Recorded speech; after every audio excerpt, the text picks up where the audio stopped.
Chers pèlerins, rendons grâce à Dieu, remercions-le pour ce beau dimanche de Pentecôte où nous avons la joie de pouvoir assister à la Sainte Messe avec ce magnifique thème de l'Eucharistie, Salut des âmes. Nous avons eu cette année pas de Covid, un beau soleil sur le pèlerinage. Et ces derniers mois, pas de nouveaux rescrits, pas de nouveaux motu proprio romains, du moins à la minute où je parle. Votre nombre nous impressionne et nous avons même dû fermer les inscriptions pour la première fois cette année. J'ai une pensée toute particulière pour nos amis pèlerins rwandais, espagnols, argentins, américains et australiens qui ont lancé des pèlerinages de chrétienté dans leur pays.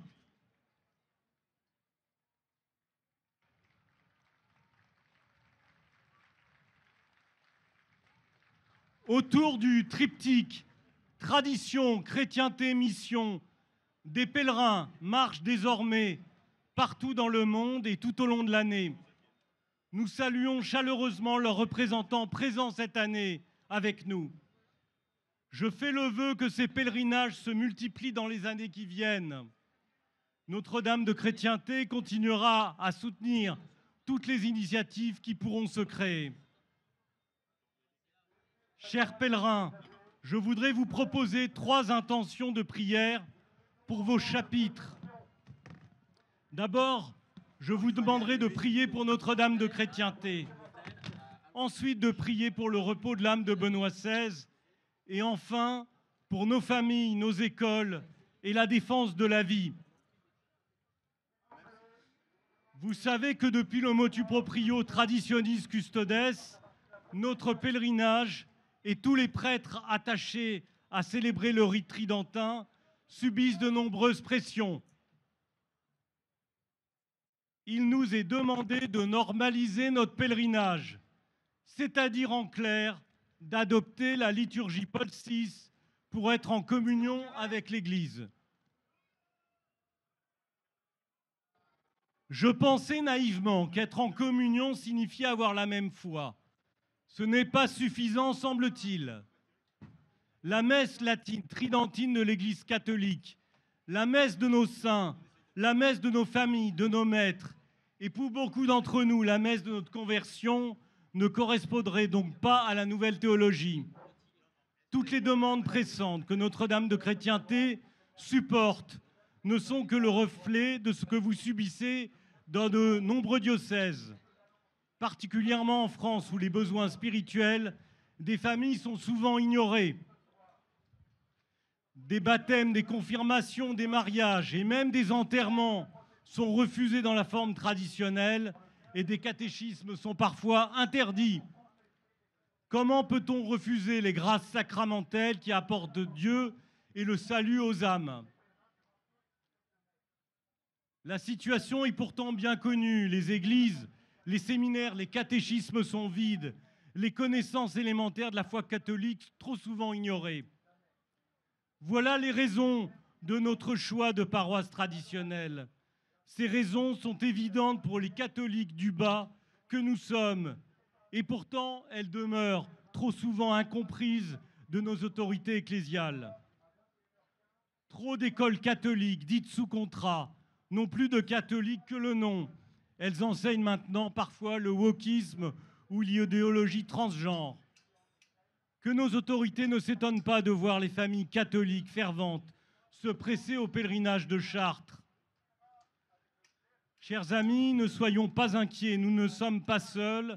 La plupart des catholiques pratiquants partagent nos constats, s'en inquiètent et nous soutiennent.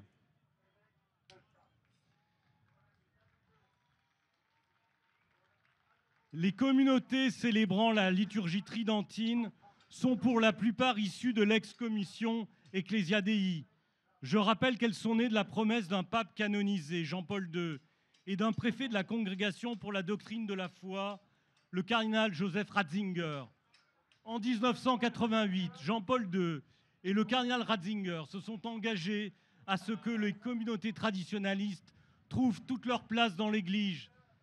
Et je cite leurs propres mots, comme elles sont, c'est-à-dire sans changement, sans adaptation et je ne sais quelle normalisation. Jean-Paul II et le cardinal Ratzinger ont donné leur parole pour que nous régularisions notre situation canonique et nous leur avons fait confiance il y a 35 ans. Nous ne normaliserons pas demain notre pèlerinage. Nous resterons fidèles à ce que nous sommes, un pèlerinage traditionnel de chrétienté, une œuvre de fidélité et de résistance, dans une Église plongée dans une crise qui est d'abord doctrinale, qu'elle doit admettre et regarder en face.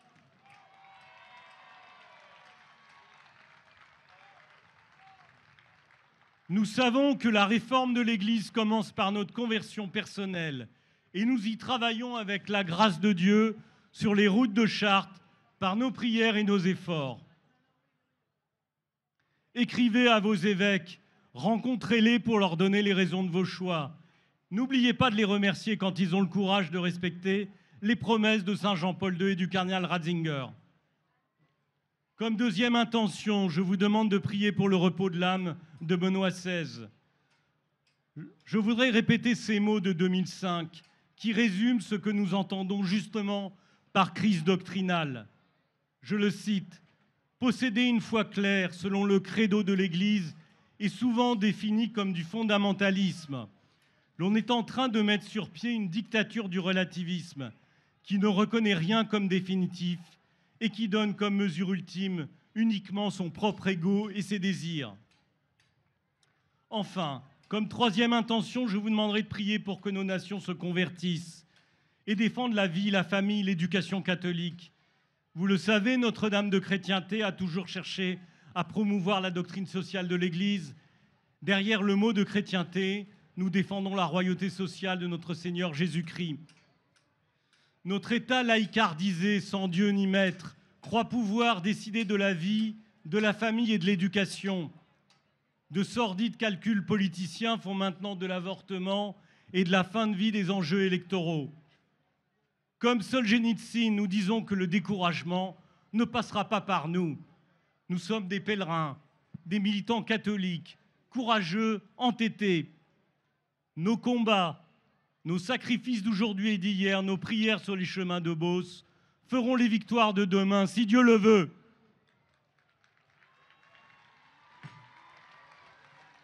Comme chaque année, je me permets de faire appel à vos bonnes volontés. Le pèlerinage fait travailler toute l'année une armée de bénévoles qui se dévouent pour que les 3 jours se passent le mieux possible. Certains de nos amis ont donné des dizaines d'années de week-end de Pentecôte à Notre-Dame de chrétienté. La complexité de certains postes impose un engagement dans la durée. Nous avons besoin de vous, des cuisines, aux services d'ordre, de la communication, au montage des tentes, de l'encadrement d'un chapitre, à la formation. Vous trouverez à Notre-Dame de chrétienté le métier de vos rêves pour vos prochains week-ends de Pentecôte. L'abbé de Massia vous a parlé de l'abbé Cyril Gordien, un ami. Son testament spirituel est à lire attentivement pour une édification.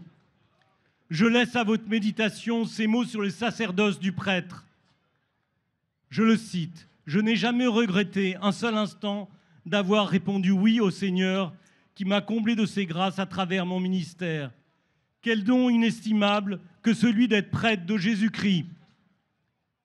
Notre-Dame de Paris, priez pour nous. Notre-Dame de Chartres, priez pour nous. Notre-Dame de la Sainte-Espérance, convertissez-nous. »